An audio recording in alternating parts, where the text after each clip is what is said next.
Hey guys, welcome to another episode of In the Box. I've been away for a while. I've been working on a bunch of stuff, but I really wanted to come back and make some cool videos. This is my home. I'm up here in the mountains, so hopefully everything still sounds kind of good. But anyhow, in this video, we are going to dive into mix bus processing, and it's a special treat. I'm going to show you some of the plugins that I use, and just to sort of contain the sound and to give us a little more pump through compressors, and also some just EQs and stuff that I used, tape machines, and in what context I would use it. The song that we're using it for in this video is a song called Deja Vu. It's a fairly acoustic based song, and it's by one of my old bands from New York called Siren. And yep, so it's a fun song. So let's get right into it.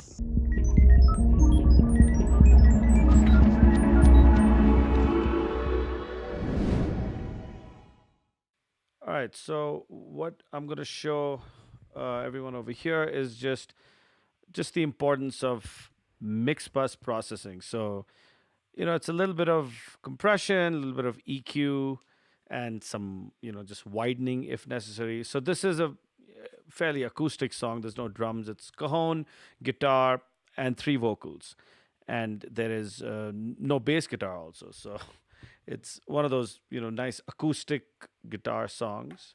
Check it out. Here we go. There's a truth in your eyes that you cannot hide, and I'm hoping for deliverance. All right, so now I'm going to turn it off, and here we go. There's a truth in your eyes that you cannot hide, and I'm hoping for deliverance. Someone on my side, and I felt this pain. So as soon as we have all the mix bus processing, everything seems to be nicely glued together. There's this nice mid-range and a little bit of brightness that seems to just cut through. Even though there is no real active EQ that's going on in the EQ plugins, except for just a little bit of top end air almost. It's not even like, it's barely you can hear it. It's about 18K. And then there's like a 1 dB boost just for the low end of the cajon to just come through. And that's around 80 hertz. Other than that, so what I'm really using here is the SSL G bus, and that is getting not There's a much. truth in your eyes that you cannot hide. All right, that's not getting much. I have it side chained to 90 hertz. So anything below 90 hertz is not even triggering the compressor because I really want that low end to sort of cut through. Then it's jumping into the shadow hills. And in this instant, we are using both the compressors in the shadow hills. So those who don't know, shadow hills has an opto compressor section and it has a VCA compressor section, and we're using both at the time being. As we can see, our optical compressor is on, and our discrete compressor, which is a VCA compressor, is also on. So let's just maybe bypass both of these, and let's see what kind of a difference that's making. There's a truth in your eyes that you cannot hide, and I'm hoping for deliverance. Someone on my side, and I felt this pain before, but now you lead me to it for me to walk through the door, looking for answers, but only questions come forward. I'm having strange deja vu. So immediately, if you look at the meters, like we're not really doing much. Like the compressors are not really doing much. It is, like barely, just sort of kissing the needle. But just as soon as we take those compressors out of the mix, all of a sudden it's like it's dead. And, it gets dull, it gets boring, and as soon as we put it back on, then there's this movement that sort of just happens, right?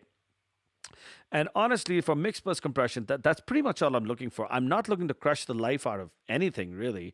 In fact, I want the songs to be dynamic, and I want them to be able to sort of breathe and really move a lot, right? And just have some life to them. But these compressors, they really give you this pumping feeling, which is just awesome. So that's sort of what's working for this song. Another one that I've actually really discovered recently is it's called the God Particle. Oh man, I swear, like that. Just put that compressor on the mix bus, and this things sound awesome. I tried it on this, but I just went ahead with these other ones because they just sounded better for this song. Okay, so then I have it running through a curve bender, and let's go ahead and unlink these channels. There's no active EQ here. I just really like the sound of the curve bender. It's very musical, and it just works really well for especially like acoustic kind of stuff. Like it works well on anything. And it's going to a tape machine, which is the 102, the ATR, and this is honestly, it's just the stock setting. As soon as you open up the plugin, this is the setting. I haven't really touched anything. This is not a super aggressive song, so I don't really want to be driving the needle all the way to the red like I would for like a slightly rock song or a hip hop song or something. But check out what it's doing without the plugin. There's a truth in your eyes that you cannot hide, and I'm hoping for deliverance, someone on my side. And I felt this pain before, but now you lead me to it. I mean, look, just immediately, as soon as I turn it off, it's kind of the same thing what I felt with the compressors, is that it's lacking movement now. And I mean, a movement is very important when it comes to a song. I mean, the listener needs to move with the music. And I think just the combination of the compressors and the tape machine are pretty much achieving that. Then I have this Brainworks V3 EQ. It's just a phenomenal EQ, and like they have a mid-side section, which is what it is at right now. It's at the mid-side.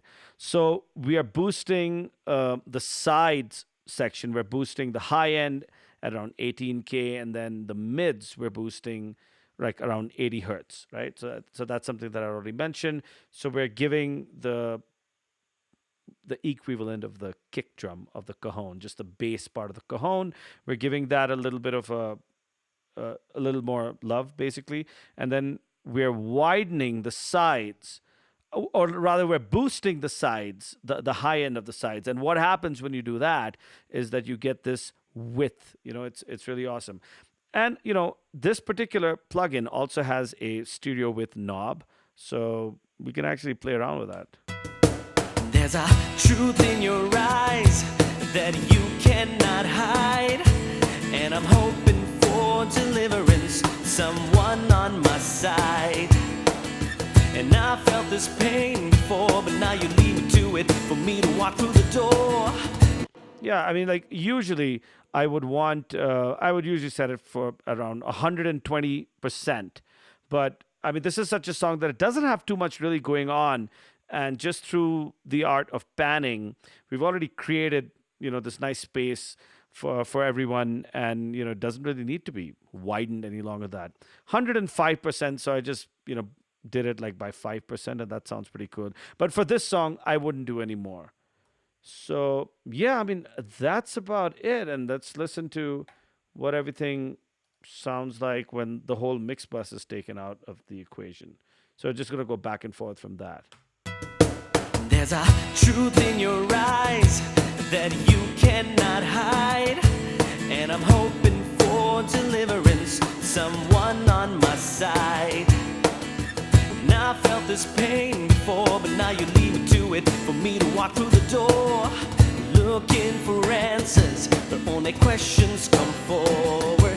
I'm having strange deja vu, feel like I know ya, but it's a pleasure to meet you. It's just so much more musical. There are these nice harmonics that that we're getting from the curve bender. Just that little, just a little bit of mid range and glue from the SSL, and just some warmth from the Shadow Hills.